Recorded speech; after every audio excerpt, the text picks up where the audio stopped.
Oh, you found the original asset. Yeah, I found the original asset. We live, by the way. We live. What's going on, guys? King's still watching the original asset. He's memorized by it. It'll take a couple seconds to catch up to real life. I'm not memorized by it. I'm mesmerized by it. Whatever. So we do got a guest. The first guest for our my friend Tyler. He's gonna kick it with us today. How you guys doing? And then we got King. Obviously, we all have watched Avatar. May I add? Me and the girl watched it like Friday or something like that. He said the girl. And Disrespectful. yeah, and King watched it Friday, and Tyler I think watched it Sunday. So we all have seen it. We'll give our opinions on it. There is a little bit more to talk about. We have new stuff that we're going to do with the overlays, and that will probably be, I would say, next week. I looked in there today; it wasn't in there, King. So okay, no problem. So what's going on, you guys? R&R with King and Addict. We have some DC news to talk about today. They're going to have to be a little bit more telling me what's going on because I ain't keep up with none of that. I got like the bits and pieces, the stuff that King sent me. That's like, well, we're talking about this. I'm like, oh, okay. Like, so Let me give a shout out to Bone Slave up there. That's Cali family. Shout out to big support. That brother supports no matter what.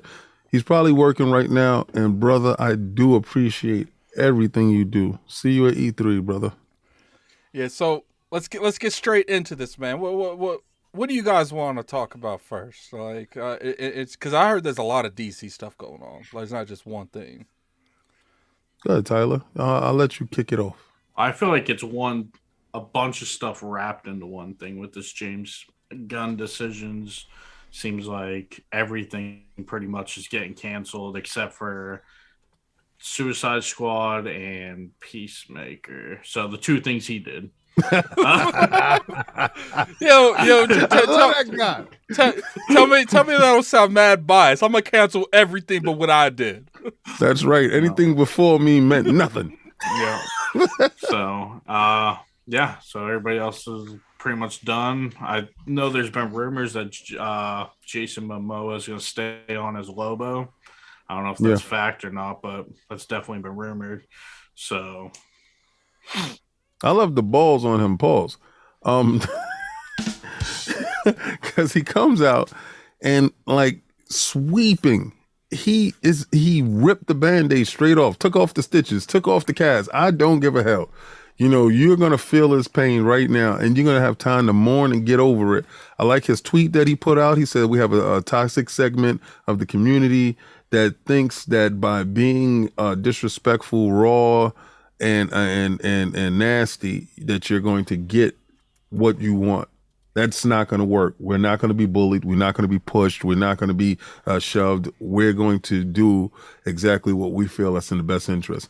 And then there's a whole statistic about the whole DC universe and what happened during that period of time and the numbers. And the numbers are abysmal, even up to Black Adam. So you have Shazam that's coming up, and you have that Flash movie that's coming up, and you have Aquaman. Those are the last three bastions. And Aquaman did pretty decent, but he doesn't care what happens with this Aquaman. Gal Gadot, Wonder Woman, and Jason Momoa was Aquaman. Really probably doesn't fit into his long-term vision of whatever the DC universe is supposed to be. So his thought, well, we already know Henry Cavill doesn't fit, right? No. And like I was talking to you guys in the background, and I don't know if you guys agree with me, but let me ask you a question. I know, Attic, have you ever seen Smallville? What I watched with Tyler, and that's about all. Like, okay. If I didn't watch it there, I didn't watch it ever. Hey, watch episodes here and there. All right. So are you an avid watcher of Smallville, Tyler? I have the whole box set. Okay. Yeah. So you pretty much know those are some of the best stories that the WB had to tell of a young Superman. Oh yeah. Yep. We've never had screen time with a Superman from the ages of 17 to 33. Yep. And I think that's where James Gunn wants to go. I think he wants to go in that direction in telling some of the most memorable stories that DC has never told. Ground Superman in reality, because these are gods, right? Wonder Woman's a god. Aquaman is a god. He's a god, right? So you have to ground these superheroes in a place that the common man can feel a kinship to, and it can translate into dollars. You know, when a hero is out of reach and it seems mythical, then it becomes comical. It becomes far-fetched. It becomes unidentifiable. And the common man won't go see it. You won't get tear jerks. Nobody cared when Superman was laid up on the table and he couldn't breathe, you know, in Man of Steel.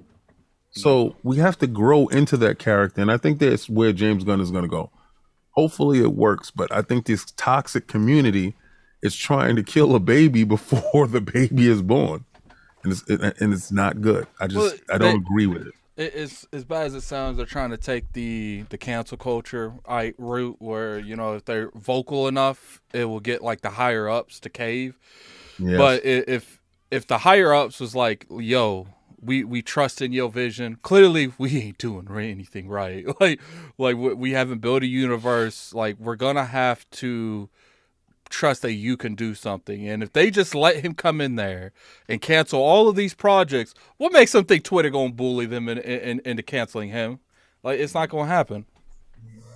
No, I mean, that's kind of the problem DC's always had. Is I read DC comics. I don't really read Marvel comics all that much. Shame on you. I really like X-Men, but mainly DC comics. Right. And DC's always had that problem of every hero's a god or been struck by lightning. They're not grounded, where Marvel was like, all right, this is a kid who, yeah, he got bit by a spider, but he's still a high school kid. Yep. And that's why those Marvel movies are so successful, because you can relate to something. Yep. DC doesn't have that. You can't relate to a god or an alien from outer space. So, like, they need to find a way to ground these characters for them to mean more to you when you're watching it, which you just don't have right now. Right. You see, the dichotomy between DC and Marvel is this. Captain America was a skinny kid that was being bullied. And that skinny kid was like, I'm going to go serve my country. Right? And that's something each and every last one of us can do. Go serve our country. But he kept getting denied. So you got to think about those people that was medically denied every time, but they want to serve with all their heart. They want to do something to pitch in, to give back, right? To show that they support their country. And that's what Steve Rogers represented. And he got into an experimental program where a drug turned him into more than what he was. How many people out here has taken a shortcut to become more than what they are? There's millions of athletes that have went down that road. You know, and they said, you know, the greatest, the road to hell is paved with the greatest intentions, right? And they had to address that in the Marvel books about Captain America being essentially a druggie, right? Because without that super soldier serum in his body, who is he really? And they really addressed it, and they went deep into that character. You cannot do that with Superman. He was born with his powers. He came from another planet. He's an alien to this planet. Now you can deal with the isolation of him not really being human and trying to fit in human form. But how do you do that? How do you make that identifiable to everybody around you? You know, so there's little lessons in there that I believe James Gunn can bring to these characters, because he's worked in Marvel. He's understood the process, right? And then I'm pretty sure that he has steeped himself inside all types of DC law to get the best history out of him, to bring, you know, the best iterations of that character. Out of this one thing I must say. Hold on. Breaking news. What? Dwayne Johnson just made a tweet about Black Adam 10 minutes ago. What he He said. said, "My passionate friends, I wanted to give you a long-awaited Black Adam update regarding the character's future in the new DC universe. James Gunn and I contacted, and Black Adam will not be their first chapter of storytelling. However, DC and $7 have agreed to continue exploring the most valuable ways Black Adams can be utilized in in future DC multiverse chapters. James and I have known each other for years and has always rooted for each other to succeed. It's no different now, and I will always root for DC and Marvel to win in big ways. You guys know me, and I'm very thick-skinned, and you can always count on me to be direct with my words." Oh, there's another one. These decisions made by James and DC leadership represent their visions of DCU throughout their creative lens. After 5 years... After 15 years of relentless hard work to finally make Black Adam, I'm proud of the film we delivered for the fans worldwide. I will always look back on the fans' reaction to Black Adam with tremendous gratitude, humility, and love. We did great. To my very passionate, vocal Black Adam superhero Jenner fans, I love you. Thank you. I'll always listen to you and do my best to deliver the entertainment we all need. And then have a productive week and happy holidays. To me, his first statement contradicts his second statement. He says, "Oh, we're going to utilize Black Adam more in the DC, probably through like independent universe, not the connected universe." But then he says, after 15 years of relentless hard work to finally make Black Adam, proud of the film. Like he's acting like it's never, like there's never going to be a sequel in his second. So that's pretty much guaranteed. Like Black Adam is, I'd be surprised at this point if it comes back in any way, shape, or form. What do you think, Tyler? I mean, he's right. It does contradict it a little bit. I saw a report that somebody said that they tried to get The Rock to do a cameo in Shazam, and he turned it down. Yeah. I don't know if it's true or not, but that was the report. I mean, he doesn't say he's going to keep playing Black Adam. He says Black Adam's going to continue in the DC, and then he starts thanking everybody. So I don't know if it's the character's going to stay on, but I might not be, or we'll see when they decide to make a Black Adam movie. If I'm still available, great. If not, then somebody else will do it. But he doesn't give a lot of information on exactly what that first sentence is supposed to mean. So, yeah, I think he just straddled the fence. I think he played both sides. I think, because his action speaks louder than words, right? The fact that he unfollowed WB, the fact that he unfollowed pretty much everybody that was in association with the project, because he shares the same manager as Henry Cavill. He politicked very heavily to have Henry Cavill there. He has a long-term vision for what he believes is good. He wants to be James, utterly. Like he Yes, wants to he control the does. DC universe. yeah. The same way he wanted to control the Fast and the Furious franchise, and they had to give him what is that, Calvin and Hobbes little side project, because he wouldn't sign on to do certain things unless he had a side project. So it's always the Rock's way. You know? Pretty much like right now, he tried to pull a power move and he ended up getting kicked out. Well, Black Adam is always going to be there. You might not be there, but Black Adam will always be there. You don't own the character, you played the character. And this is where it comes into ownership. A lot of things, maybe if he would have played ball a little bit earlier, Black Adam would have turned out a little bit different. But if you have the comedic tone of Shazam, it doesn't work well with the serious tone of Black Adam. And Black Adam is a derivative of the Shazam character. Remember, Shazam came first. Captain Marvel came first. His name is Captain Marvel in the DC universe. Not to be confused with anything from Marvel. And his logistics with that. But the Shazam character, they found out that a lot of his villains weren't really up to snuff, right? So they invented the Black Adam character, a direct competitor to who he was, and they gave him law and history and stuff like that, strength, power, in order to fight against Shazam and the Shazam family. It always takes the whole family to beat Shazam, and sometimes Black Adam, and Black Adam sometimes beats him, back and forth. It's very nip and tuck, pause, with that. But again, you needed to introduce that character with Shazam. Now, maybe James Gunn goes and changes the tone on Shazam in order to include Black Adam. And maybe, The Rock reads the script. Maybe he does come back. Maybe he does put on the airs that he's supposed to have, the pointy airs. That's what it kind of felt like. He was playing the middle ground because he doesn't know the future and he doesn't want to make anyone mad.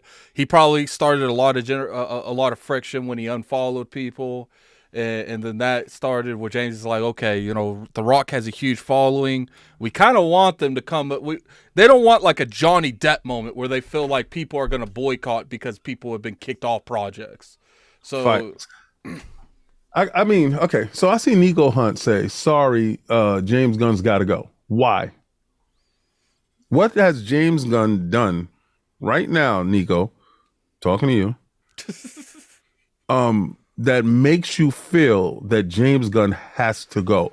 What has he done other than make irrelevant characters that none of y'all cared about in Guardians of the Galaxy? Not one of you people would have put that comic book up and said, I want to see this, and made you care about those characters, and made those characters that Marvel had, because he looked at everything that they had and said, I can make these characters relevant. And he made them relevant and made them included inside Infinity War and in Infinity Saga. He did Peacekeeper too, didn't he? Peacemaker? Yes. I thought that was a great he did TV Suicide show. Squad that too. Was a great show. I wasn't feeling the Suicide Squad as much, but I thought Peacekeeper was a good addition to the DC universe. Captain America is not a mutant. Stop that. And the crazy part is, I felt like you never ever would have thought to put John Cena in that role, but James saw a vision and he made it work. Yeah, and that's probably one of the best HBO Max joints that I do look at. And here's the problem with The Rock, though, is he's trying to pull this Sony thing where he's like, I want to do Black Adam without Shazam. Yeah. He was supposed to be in the first Shazam movie. He refused to do it. They want him for a cameo. He refused to do it. Shazam's not in his movie at all. Why did Morbius and all of them not work? Because you don't have Spider-Man. I don't want to see Morbius if he's not fighting Spider-Man. There's no point in it. And if I was James Gunn, I wouldn't want Rock either. What's the point of Black Adam without Shazam? So I think they need to work out something there if he wants to stay on, to where it's like, okay, but you're the bad guy. You need to be fighting Shazam. So if he they show what was it? I forgot what number chair that was, 5 or 6 number of the chair. They showed the chairs and it was an empty space sitting there, and that space was for Black Adam, right? Mm-hmm. And they were going to tell a different story into getting Black Adam there, and why, so he refused, certain aspects of it, and I can understand that you want your independence because you want your movie to stand on its own. But when it becomes the detriment of the team, that's the problem.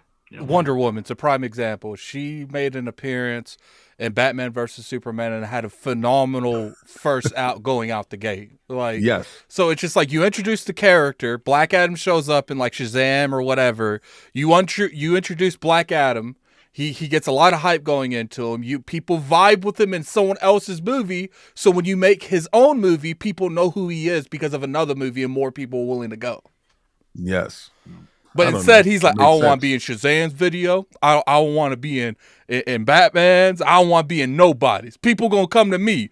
Rock, let's be real here. People go to the Fast and Furious movies because of the whole panel, the story, Ludacris, not just you. Well, the best reasons. He lets a lot of that stuff go his head. But this is why I tell you, the Rockisms change what happened. I don't want this to become an indictment against the Rock, right? Because I really like the Black Adam film.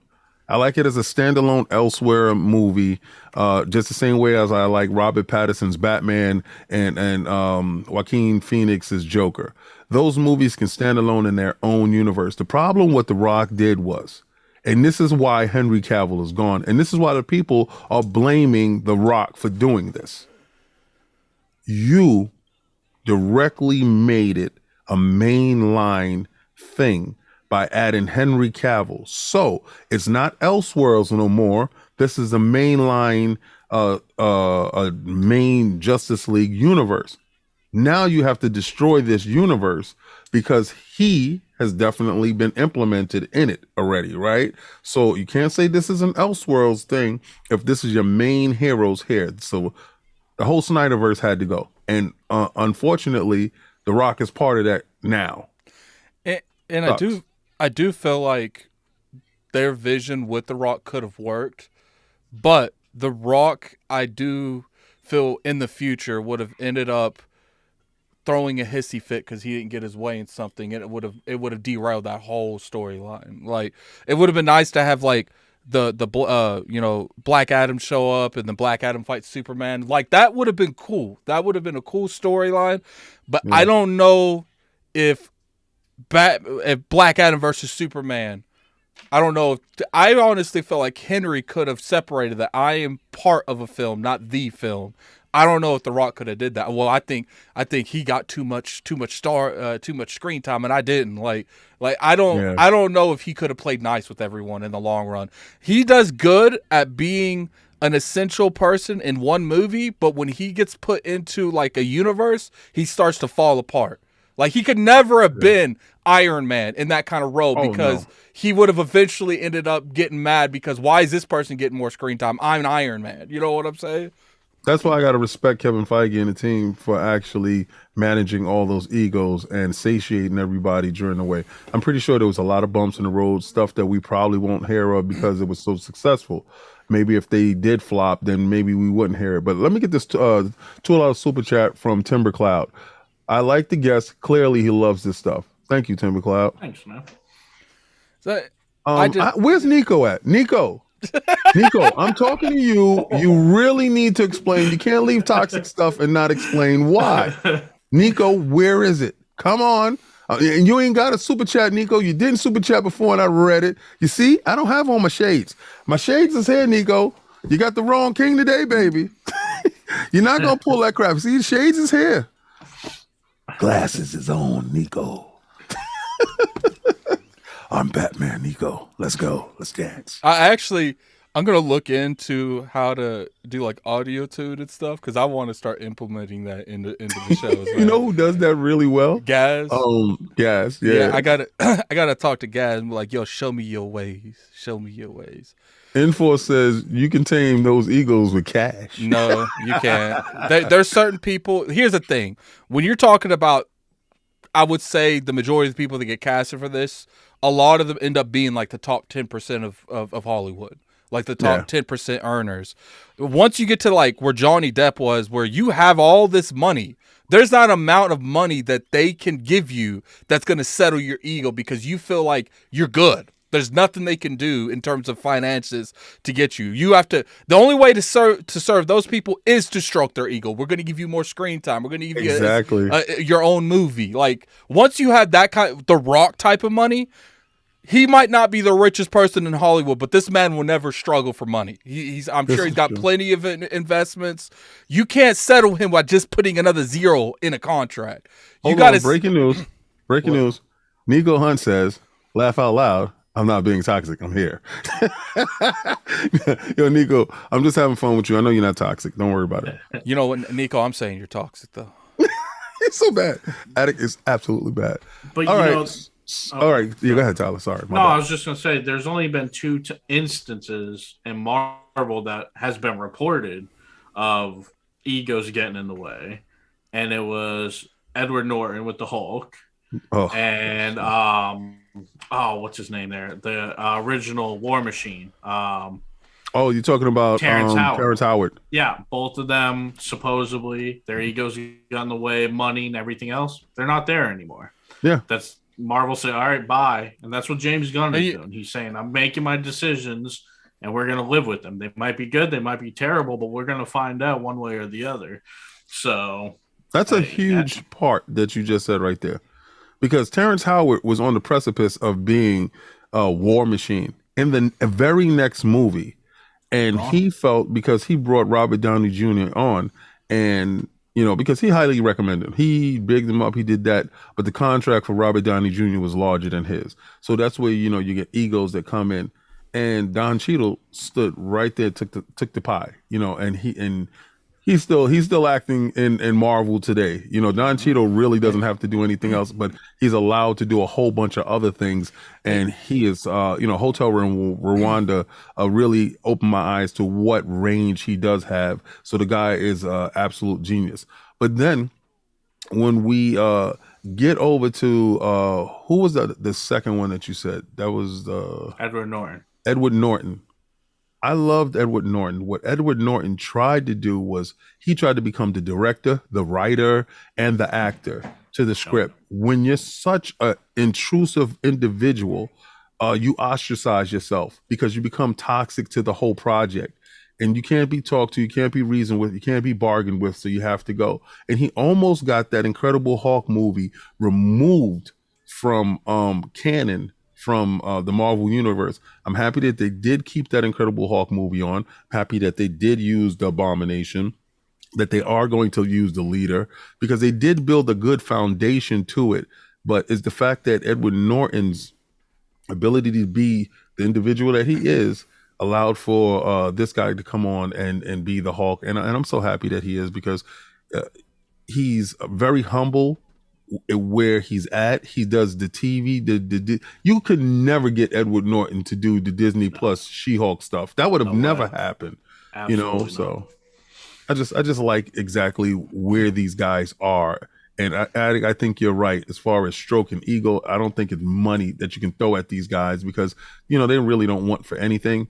Everybody's all messed up because Henry Cavill's out of his job. No, he isn't. He's doing Warhammer. Yeah, and to be honest with you, he's stated a couple times he wanted out of that in the first place because he felt like they wasn't taking The Witcher in the right direction initially. I honestly think if he could have there's no realm of the amount of hate that they got for replacing him where he couldn't have used that clout, went back and got that job again. But he didn't. He didn't even try because he didn't want that. I honestly feel like he loves The Witcher, and he didn't like the way that they were writing the actual show compared to the Witcher franchise. Yeah. Well, I haven't watched The Witcher, so I'll be a fraud. To tell you, I probably watched 2 episodes of it, and I'm not the hugest Witcher fan. The video game, yes. I played the first one, and then I immediately jumped in the second one. The third one I didn't finish because of the jankiness on some stuff, but they send the update through. I just got a backlog. I got to get into that game. But I did like his depiction of the character, how he looked in his suit, how he looked. He looked like Gerald, right? He looked like he fit the part, and I saw him fight a little bit. So I'm like, I'm going to give it a chance. I can understand why a couple of people was upset because they're trying to say this is a direct correlation. He quit The Witcher to come back to play Superman and he got fired. And that's not true.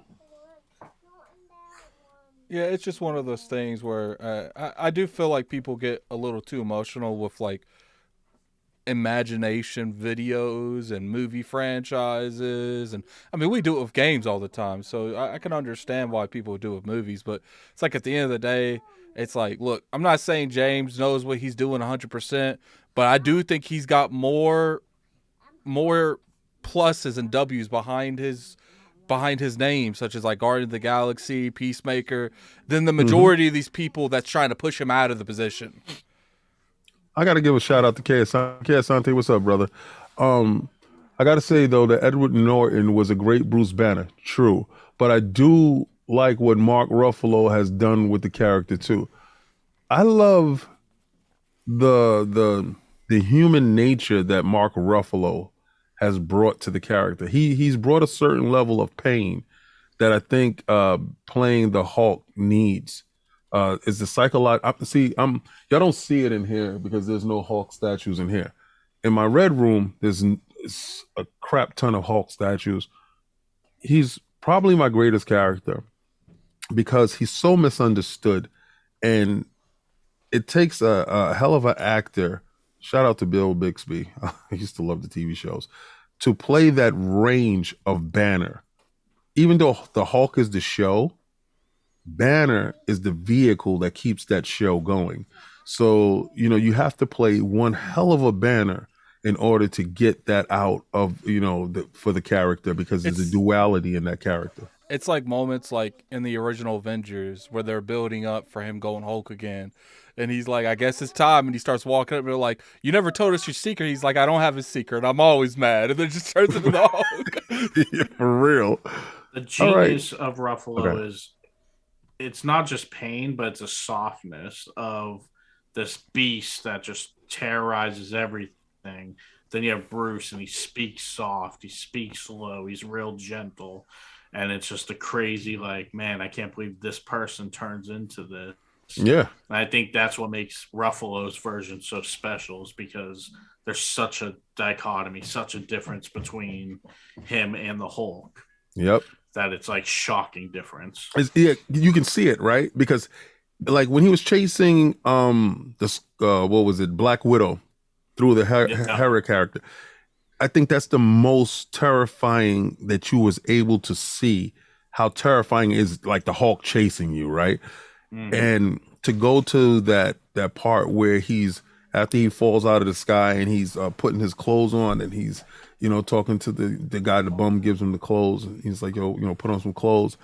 And to go from that beast of an animal to this frail character that is so humble and so appreciative, please, thank you, type of thing. I think his range is incredible. It's absolutely nuts. And they show it from, look how scared Scarlett Johansson was when she's running away from him, to the next Avengers movie. She has a crush on him. Yeah, like, right? She's trying to get with him. Yeah, right. Yeah, which just shows, like, wow, this dude is like not the same as this beast. Exactly. He must have said something sweet to her. All right. So we're at the half hour mark, and a little bit more than a half hour mark. And I think we should start getting into the main event. This James Cameron wonderful thing. I'll like our guest Tyler to tell us about your experience. What kind of movie theater did you see it at? What was your beverage of choice going in, sir? So it's just regular AMC. No, Coke. It's by myself, so I just sat down. So you did a couple of lines, and yeah, exactly. That's right. Here's my thing. Right. Is with the first Avatar movie, it was beautiful, visually stunning. Yes, especially for back then. I had always kind of thought, like, the story, I was like, I don't really get it. I think it's really overhyped. The movie itself is beautiful, but the story, it's not for me. I don't get it. This one was completely different. I love the story. It's beautiful too, just like the first one, but the story is incredible. I thought the second movie was amazing all the way around. I really enjoyed it. I wasn't sure if I would or not, just because of my opinion of the first one. So I went in there, I said, okay, we'll see what this is about. And I thought it was excellent all the way around. Okay. What about you, Attic? I liked it. I did feel your choice. I don't even think I drank anything when I was there. Did we get a drink when we was at that movie, babe? Oh yeah, we got a Sprite. Never mind. Okay. All right. So you did Sprite. He did Coke. So I just I liked it, and I felt like it was an entertaining movie, but I did feel like the last 15 minutes, it was starting to weigh its down on me. It's like, when's this thing ending? Like, you know what I'm saying? Like, but I'm not going to say that's like a bad thing. I do feel like the movie did what it went out to do. It entertained me for the whole time. It's amazing. Yeah. You kept me in there for 2.5 hours, and it took the last 15, 20 minutes for me to start saying that. Most movies, I'm on out by 2. Max 2. But I felt like the pacing was good. The story was good.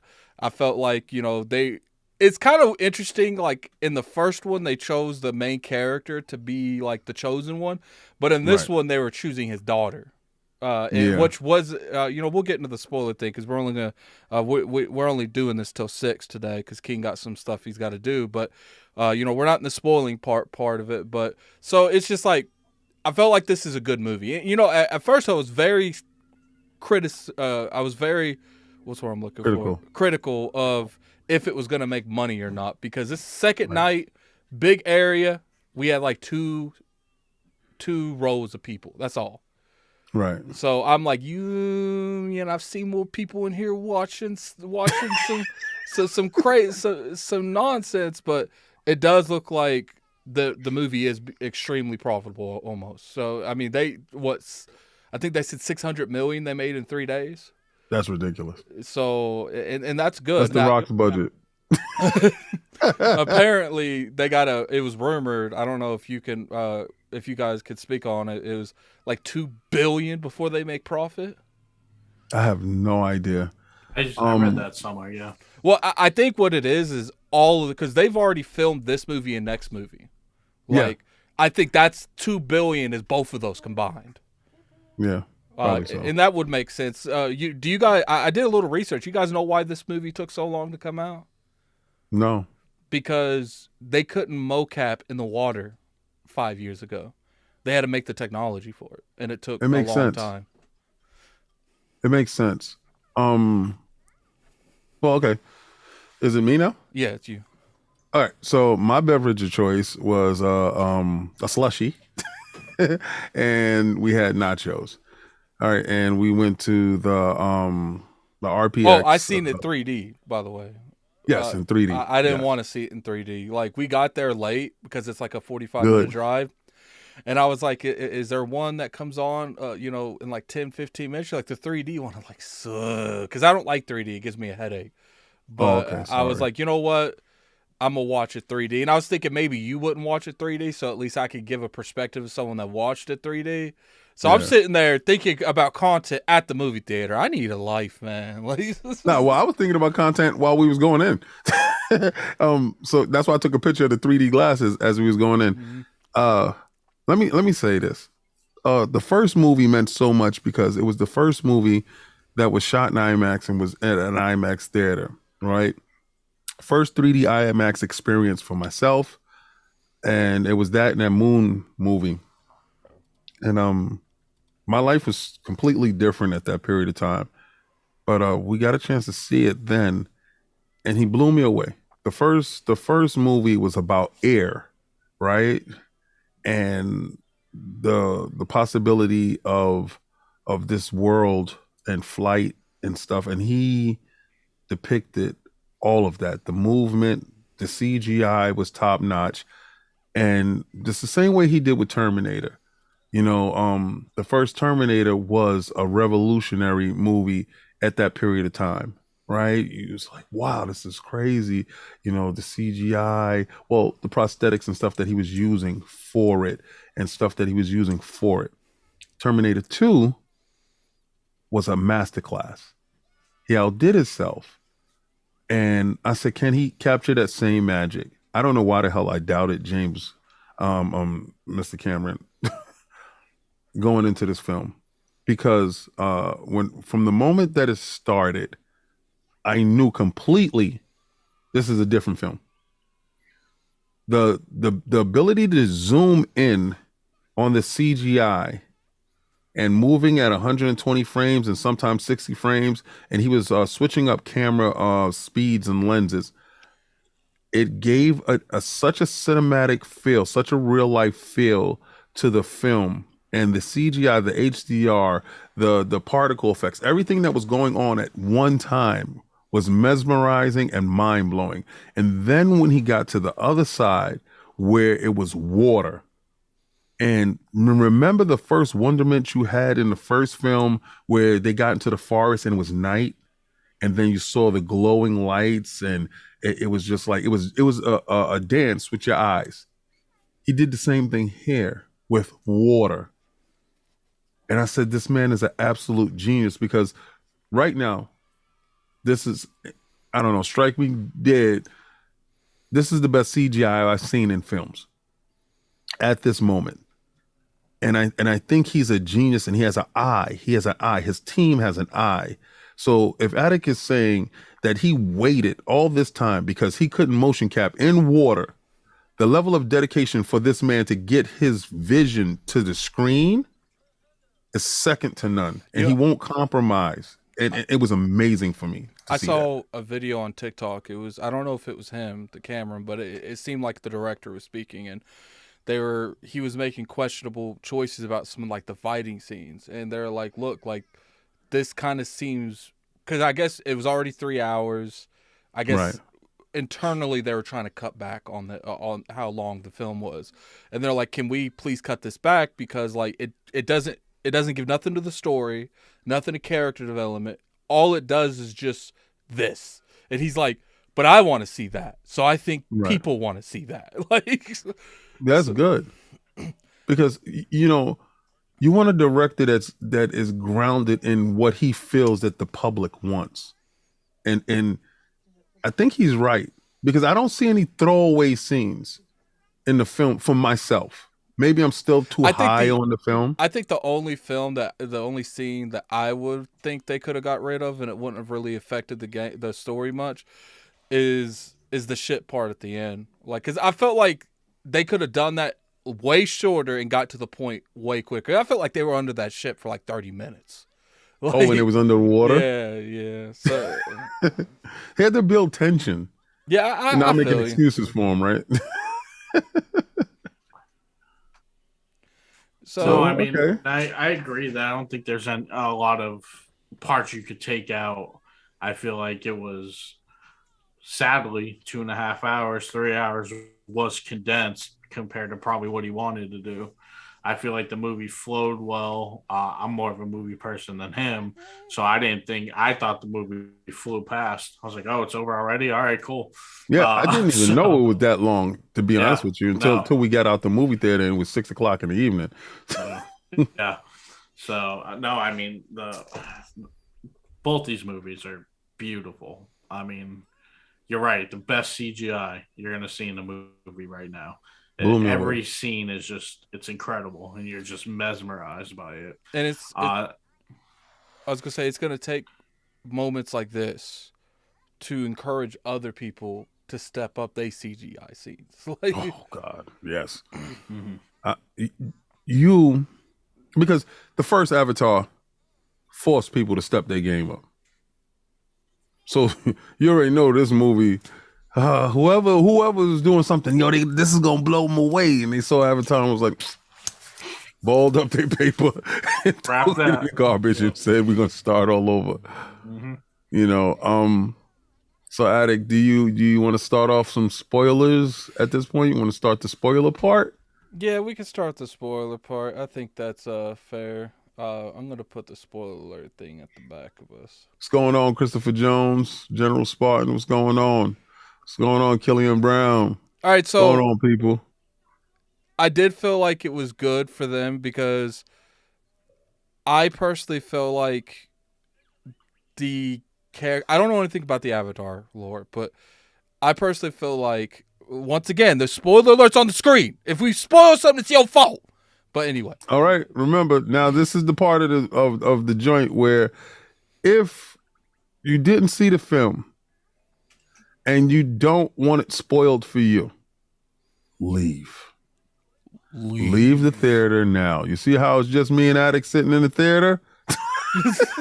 Leave. I think that they're gonna eventually roll with the daughter being the main character, the daughter of the character from the first one, the one that Sigourney Weaver. Yeah, and I actually felt like I would have didn't mind that part where everyone was drowning at the end if she actually did something relevant. All she really did was like send some like pretty much like lighting up bugs to find where her mom and her sister was. And I'm like, if you got that much clout, why didn't you find where the dad was too? Like, I guess he don't matter. Like, he could drown. It's okay. That doesn't. That's your part right there, right? That would not have advanced the story. The story was the mother and the daughter was trapped, and you really thought they were gonna die, and she saved them. That was good. I think it would have been a better, because they were like building up for her using those powers, like the whole movie.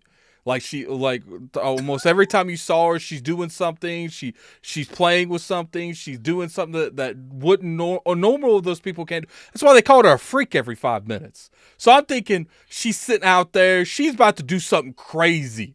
No, she just made like the longest like line. You know, the lines that people put in dark rooms to show where you're going. She put like the longest one of those that you've ever seen. I expected like a bunch of fish or something to come out there. Like, because I guess maybe it's because the first one, because she's supposed to be like a reincarnation of that spirit, right? Right. Because in the first one, that spirit showed up with all the all the smoke for the humans at the first one. It showed up with all of the nature, the native life. They were just destroying everything. So I'm expecting I'm gonna see some like those big tusk things, those big giant whales are just gonna show up and like lift the whole thing or something. You know what I'm saying? Like because the way they were building it, you was gonna see her use this ability to a degree that you weren't like that was gonna be like massive. You get what I'm saying? I will disagree with that because she didn't know. When she was in the other land, before they got to the water, she didn't have a purpose. She didn't feel her purpose, right? And then she got to this other land, and she still felt out of place because she missed home. That's the only place that she knew. But she was the only one that was able to hold her breath underwater, where her brothers and her sisters struggled. She didn't. She didn't struggle. She was actually there effortlessly, and she was playing in the water. She was laying in the water with her face looking at holes in the sand, whatever creatures was down there. That's why they was calling her a freak and her fingers. But the fact that she bothered no one, quiet, laying with her face in the water. Tell me how they act like they were down in the water for like an hour at the middle of the movie. But at the end, it felt like the moment they went underwater, they're sitting there breathing like they just acted like they didn't spend half the movie underwater.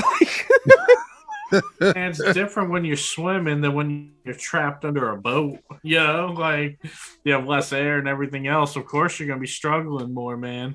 And then what's funny is like she brings those little butterfly things, and she brings them. She's like, "Mother, you only take this." brought one. That's what I'm saying. She brings one and puts it on them, and I'm like, "You passed like 50 of them. If you knew people was under there, why didn't you grab more?" Like, see, something as little as like that. Like she walks by them and she like gently touches them, and they all come with her. You know what I'm saying? Right. Like, it's just I felt like they were building her up to do something spectacular in that movie that never happened. And that never happened. Like I just wanted to see like that moment in the first Avatar where things were looking down, and then you just see all those birds and all those creatures come out of nowhere, because that is what they built up to. Like when he was sitting there and he was like, "Well, but wouldn't that have been too much of the same?"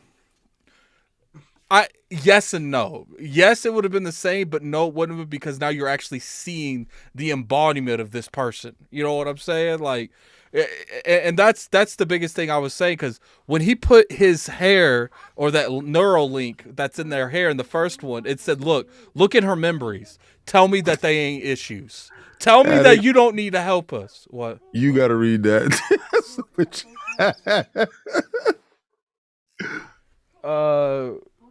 $5 super chat from Kellen Brown. Where did Miles come from? And I don't remember Grace being pregnant. Yeah, Grace. I don't know. They kind of. Here's what I think happened with the Grace thing. At the beginning, it's not you, babe. It's Grace from the movie. Okay, so at in the first movie, they try to revive Grace, and I think that's when they gave her the baby. Right. Because I think instead of reviving Grace, she put her essence in Grace to be reborn as a kid. Right. So, all right. So to go to Addict's part, I thought that she would have had those big whale-like creatures lift the ship up. Right. That would have been too easy. Because we already did that MacGuffin when the kinship will that he had with the son saw his friend being captured by the same people that killed his mother and ripped off his fin. And see the problem, the reason why that he thing was came up and outcast. it delivered, man. That thing Yes, came up yes, and he did. You know what I really liked about it? I liked where it showed sometimes when you're being bullied, you got to pop someone in the mouth. Like, See, that's why he was ostracized from the group, because the group took a stance. His whole species took a stance of nonviolence. We're gonna take it. We're gonna keep taking it. And those beasts could have easily destroyed the humans, easily, but they would just continue to take this beating. And he wasn't one to do it. He was one to buck up against the system. And he saw his friend. He did that was all in that trouble. by himself. Like, Yes. Could you imagine if it was 5 of them? and he didn't die. No, Like, he didn't. He didn't even remotely get hurt. Like, He was so intelligent. I love the botanist who was saying that how intelligent they were, because you could see in the cerebral cortex how the brain is so much larger, and the part where creativity and music and everything forms is so much more advanced than humans. And they're going there and they're taking that sap out, which gave you a whole thought process of whaling and stuff like that. And you can see where James Cameron's passions lie, right? And what underlying tones that he's trying to tell the public in changing how we do things. Stop taking from the indigenous population, stop invading this, stop mining resources, stop killing this, and stop doing that. Revenge leads to emptiness, type of feeling. I thought the whole movie as a whole was done well when they started breaking down the circles of trust, right? Whereas you have the Marine guy who got killed, he has to realize that he's dead now. If he's seeing this, he comes back as an avatar. They did a really good job with human emotion in this. They did a really good job, because they showed where that dude saw his kid. He ends up pretty much turning against the humans. They showed that even though that he went through all of this at the beginning of that, throughout that whole movie, he still saved him in the end, because he knew that was his father, or Yep. a remnants of it. I really liked how they did that, and But they he showed saved him too, though. Yeah, and I like what they did with the humans that was on the ship when they were draining it. Like, you can clearly that dude was probably going and drinking some alcohol when he left there. He was sitting there, he telling them how the whole process works, and then when they see him die, he's like, it just walks away. It's just like, you could tell that he's there because he has to be there, not because he wants to be there. Not because he wants to be there. Because he acted. He asked him. He that said, dude's an how do you live alcoholic. I could argue. Yeah, how do you live with yourself? A drink. When the son died. What was you gonna say, Tyler? Okay, No. Go ahead. Because this is going to go into what I was. So what you was gonna say, right? Yeah. When the son died, and to see a mother's anguish. Growing up in the Bronx in New York, I've seen that. I've seen that pain on a mother. I've seen that pain. You attend a lot of funerals growing up in the condensed unhealthy conditions in some places.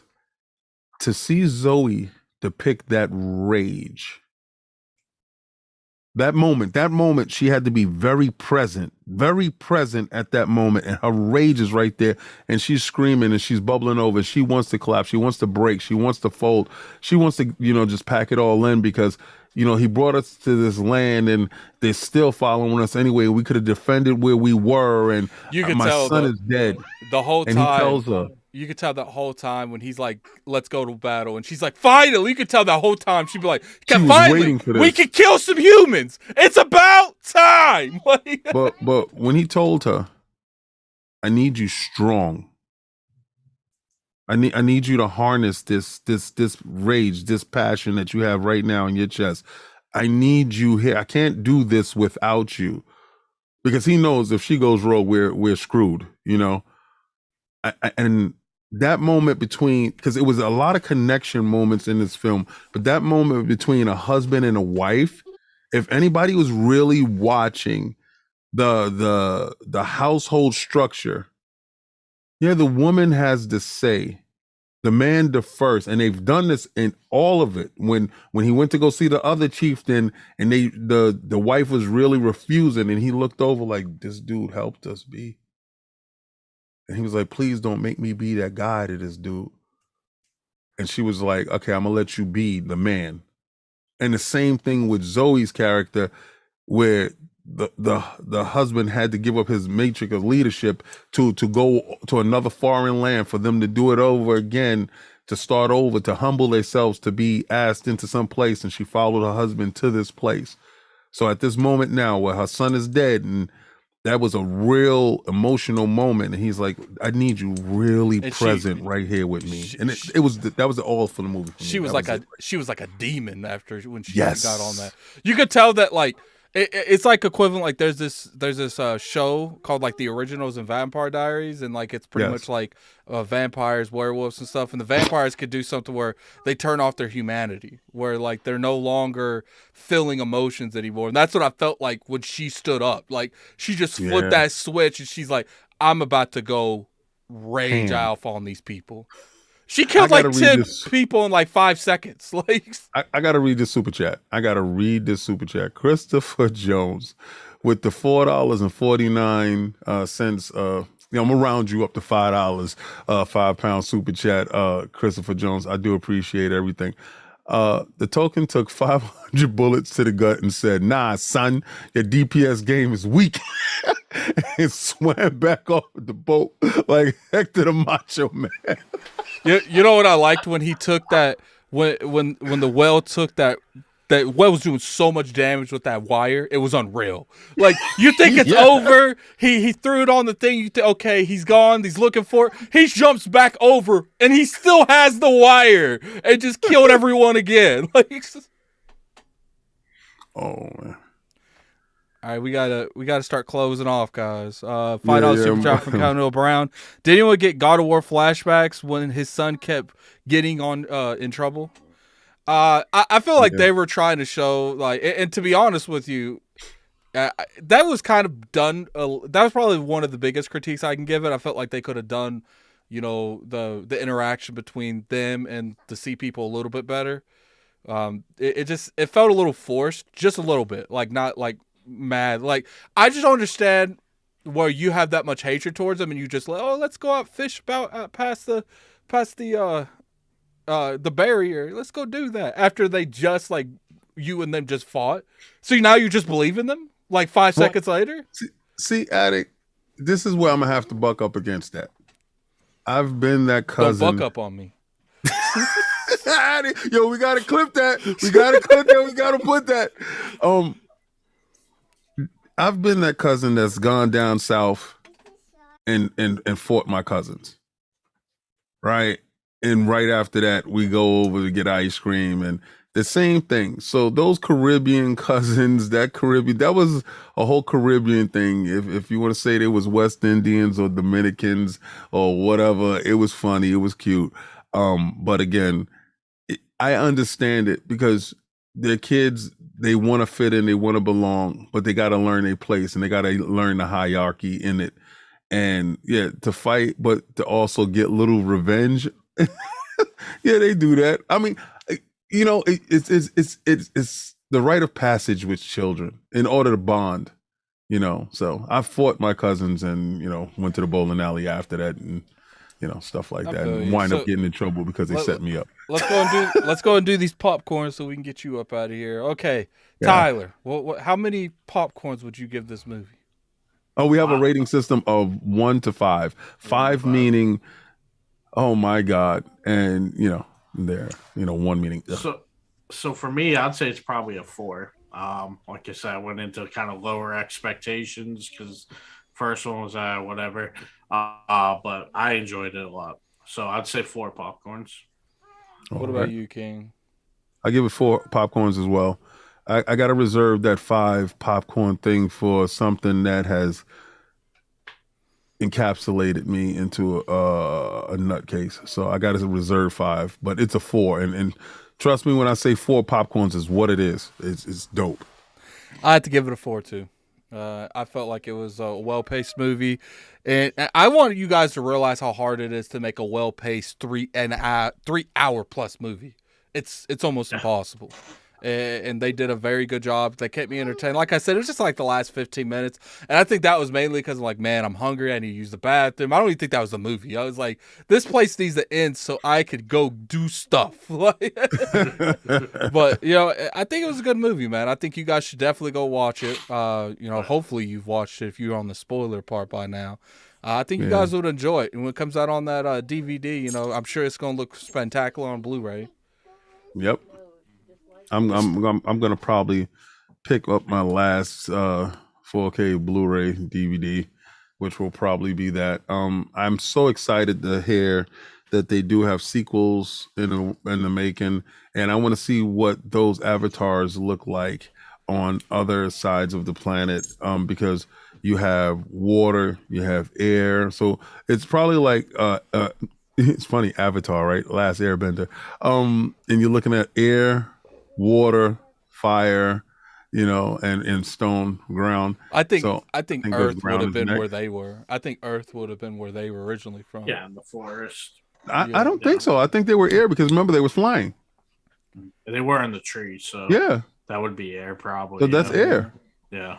So ground got to be dusty and dirty, and these dudes got to have like some weird kind of scales because these other dudes had this big ass fins on their arms. Some Tremors from the Trimmer movies. That'd be dope. That'd be dope. They can dig in the ground. They riding some weird stuff that rides on the ground. Imagine if they have like armor that lets them go underground with these things too. Wow.